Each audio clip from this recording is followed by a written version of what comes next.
Thought it'd be fun today, given the fact that we've kind of been looking at how binders work for many years, in fact, over a decade. So this idea of binding can happen in tissues. So mainly in the GI tract is where we like to bind up toxins. And that's one way to do it. The other way to do it is there are things called chelators, and chelators can actually go into the bloodstream. They can make it through the intestinal tract, or if you're exposed to high toxins orally, you can actually inject it. But these binders come in different forms, and the natural versions are important because one, they're less dangerous, and two, they work just as well.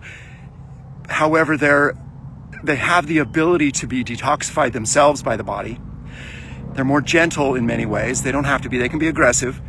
And yet, we can look at nature to do those. So as I'm sitting here in nature, there's many ways in which I can look around and say, oh, this is how binders work. Sometimes they're silica based. I'm surrounded by a lot of silica right now, otherwise known as sand. And there are many binders that are silica based. There are others that are organic based. The humates, fulvates, chelators is one example of that. And so we take advantage of nature because nature has to bind up toxins to keep it safe as well as we do.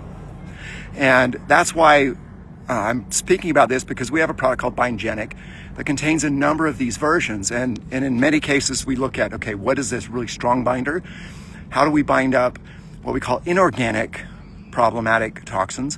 How do we bind up organic problematic toxins? Now, the difference is inorganic toxins tend to be things like lead, arsenic, cadmium, and the like, these heavy metals.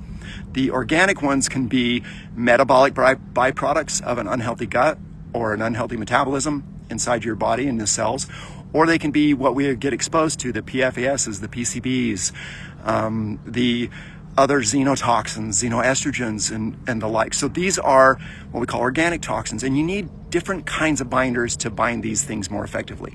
And even fiber plays a role.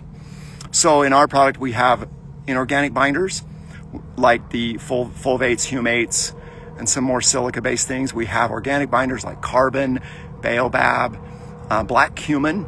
And we also want to stimulate the body to release these kinds of toxins as well. We want to trap them in the GI if they're orally taken by the binders. And then we also want to stimulate the body to release them into the GI so we can again bind them up.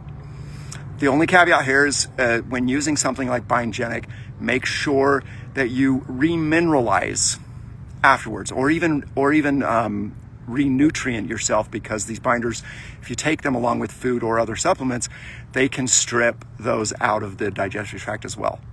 So that's kind of the really the genesis behind Bindgenic, and it's always changing. We're always keeping up with new binder information. But I thought that would be great for you guys to understand that we look at nature first, because binders are everywhere. They're just, you've got to weed through the more clinically effective ones. So I appreciate your time, and thanks.